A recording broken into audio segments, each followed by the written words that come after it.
Hello everyone, my name is Praveen Kumar. Welcome back to Gurukul academy Chhatarpur. तो दोस्तों, हम जैसा कि इंग्लिश स्पीकिंग को पढ़ रहे थे, इंग्लिश स्पीकिंग को इम्प्रूव कर रहे थे। तो दोस्तों, आज अपना है डे नंबर 24। भैया मेरे इससे पहले अपन 23 तक पहुंच चुके थे। 23 डे नंबर 23 में अपन ने हैज टू और हैव टू को पढ़ा था बड़े अच्छे से। इसके बाद दोस्तों, आज अपना है 24 डे नंबर 24 में आज अपन को पढ़ना है हैड टू। दोस्तों, हैड टू का हम डेली यूजेस सेंटेंस में कैसे यूज करते हैं, इसको हम कैसे, इसकी सहायता से हम कैसे जो सेंटेंस होते हैं उनको अरेंज कर सकते हैं। तो आइए देखते हैं दोस्तों, use of had to.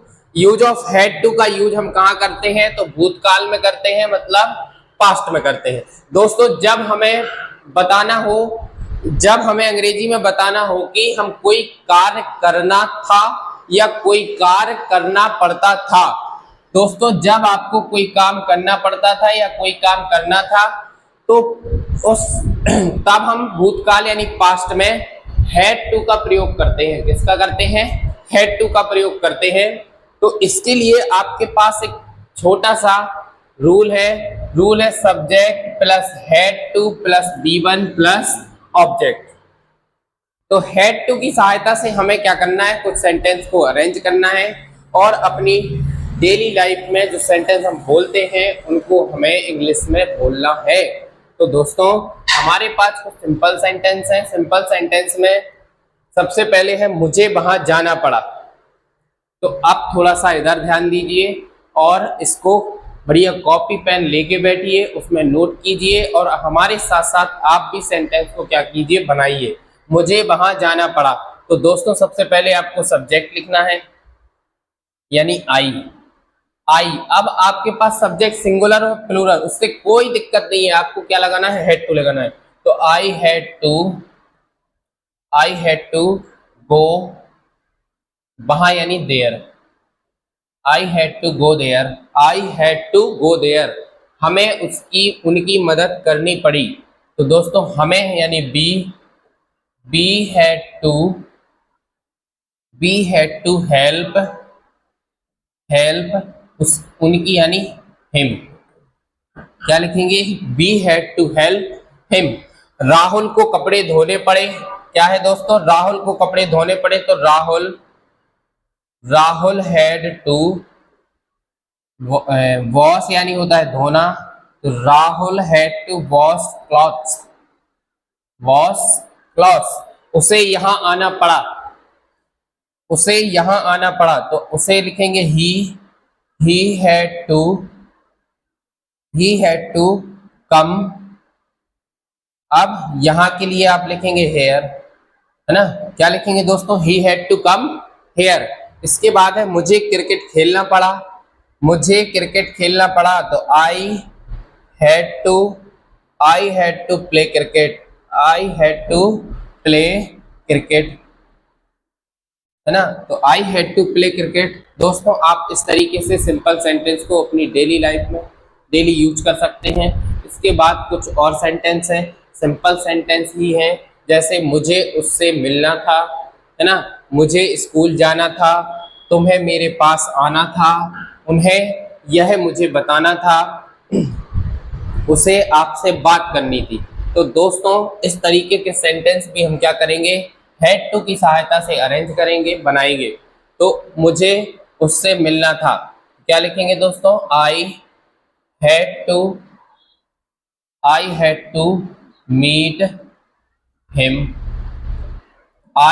To meet him. इसके बाद दोस्तों, मुझे स्कूल जाना था। तो I had to go to school. I had to go to school. तुम्हें मेरे पास आना था। तो you had to come to me, मेरे पास, है ना? तो क्या लिखेंगे? You had to come to me, यानी मेरे पास आना था। उन्हें यह मुझे बताना था।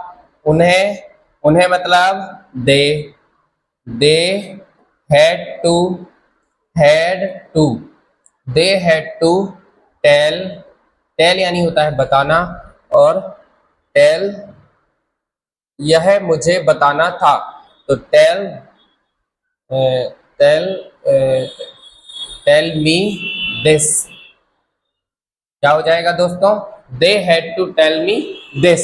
इसके बाद दोस्तों उसे आपसे बात करनी थी, उसे यानी ही, तो ही हैड टू आपसे बात करनी थी, तो talk to you, he had to talk to you, है ना, तो you he had to talk to you. इस तरीके से हम सिंपल सेंटेंस को अरेंज करेंगे दोस्तों। इसके बाद हमें देखना है नेगेटिव सेंटेंस। भैया मेरे नेगेटिव सेंटेंस को आप किस तरीके से अरेंज करेंगे, तो उसके लिए आपको बस थोड़ा सा ध्यान रखना है। इधर आपको सबसे पहले सब्जेक्ट लगाना है, फिर आपको हेल्पिंग वर्ब का यूज करना है। पास्ट में हेल्पिंग वर्ब डिड होती है, तो आपको डिड का यूज करना है। इसके बाद अगर नेगेटिव है सेंटेंस तो आपको नॉट भी लगाना है।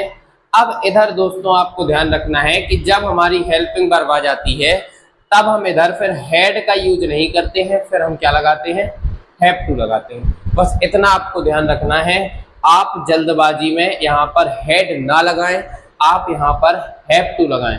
फिर बाकी आपका B1 है, फिर आपका ऑब्जेक्ट है और कुछ नहीं, ठीक है ना। जैसे हमारे पास सेंटेंस है, मुझे आज खाना नहीं बनाना पड़ा, बड़े क्या है भाई, बड़ी खुशी की बात है ना। तो I did not have to. अब भैया मेरे इधर आपको हैड टू नहीं लगाना है, आपको हैव टू लगाना है, ठीक है ना, समझ पा रहे हैं। तो आपको क्या लगाना है, हैव टू लगाना है। तो I did not have to क्या है, आज खाना यानी फूड कुक फूड टुडे, है ना। तो I did not have to cook food today. इसके बाद नेक्स्ट क्वेश्चन है, मुझे अस्पताल नहीं जाना पड़ा। तो I did not have to go to the hospital. तो दोस्तों क्या हो जाएगा, I did not have to go to the hospital, मुझे अस्पताल नहीं जाना पड़ा, उन्हें इस बारे में किसी को नहीं बताना पड़ा। तो आप लिखेंगे उन्हें मतलब दे, तो दे डिड नॉट हैव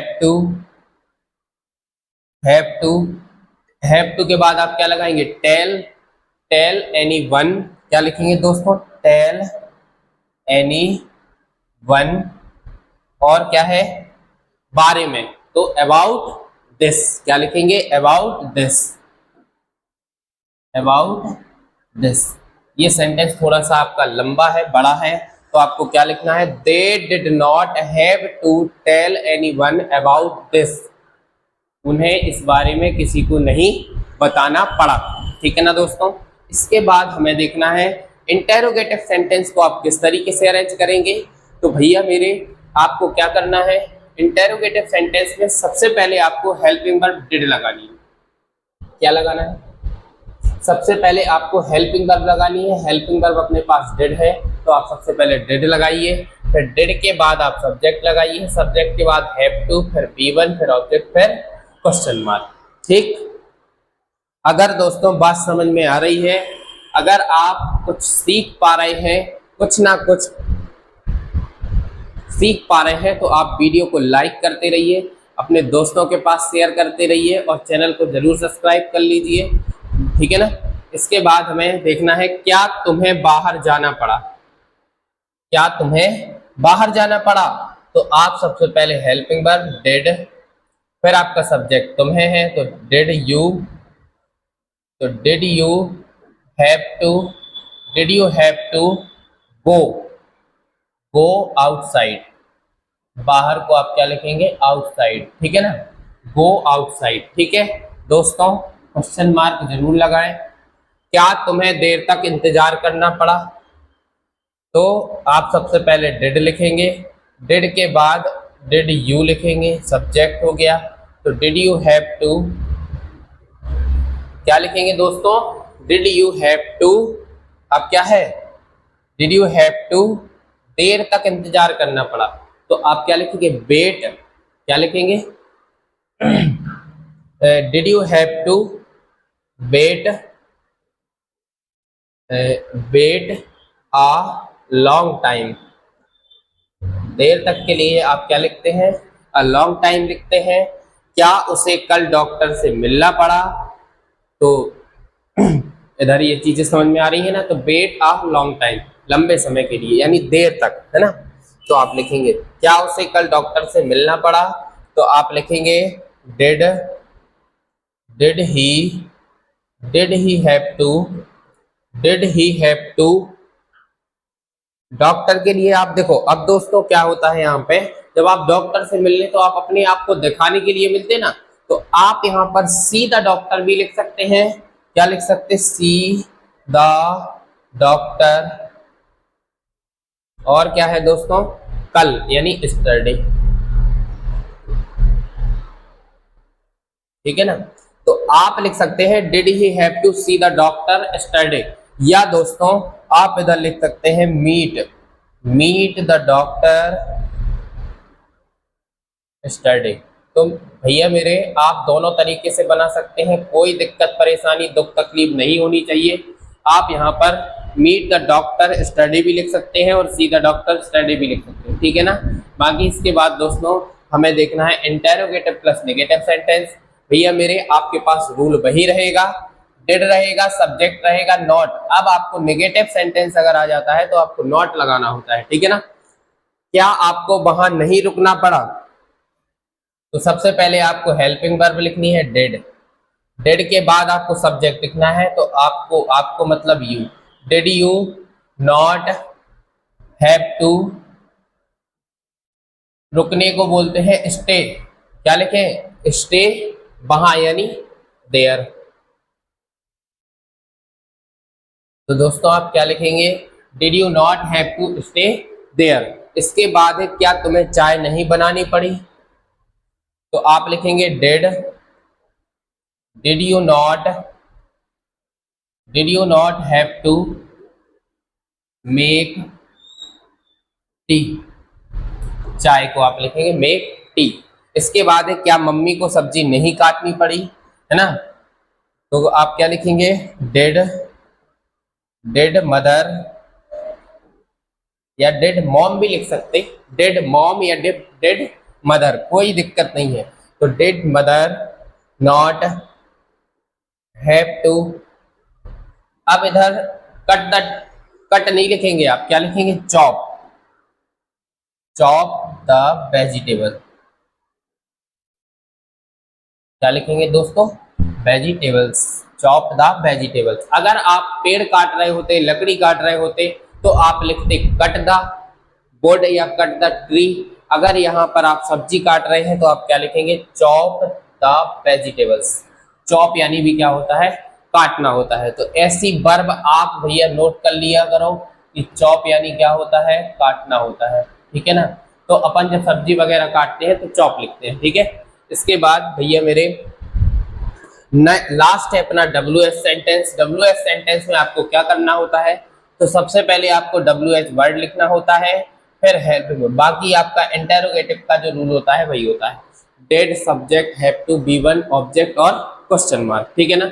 जैसे सेंटेंस है उसे पैसे क्यों उधार लेने पड़े, तो क्या करेंगे दोस्तों आप, सबसे पहले आपको WH वर्ड क्यों, तो वाई लिख लो, तो वाई डिड यू, उसे है ना तो ही लिखेंगे, why did he have to, अब मनी उधार लेनी पड़ी यानी बोरो, बोरो बोलते हैं अपन, बोरो मनी, क्या बोलते हैं दोस्तों, बोरो मनी, क्या हो जाएगा, बोरो मनी। पैसे उधार को अपन क्या लिखते हैं, बोरो मनी, ठीक है ना। Have to borrow money, borrow money का मतलब होता है उधार लेना, ठीक। तो आप इसको नोट करते जाया करो, ये बहुत काम की चीज होती है ना। इसके बाद तुम्हें रास्ता क्यों बदलना पड़ा, तो आप लिखेंगे क्यों यानी वाई। सबसे पहले दोस्तों WH वर्ड यानी क्वेश्चन वर्ड लिखना होता है, फिर आप हेल्पिंग वर्ब लगाइए, फिर आप सब्जेक्ट लिखिए, तो why did you have to.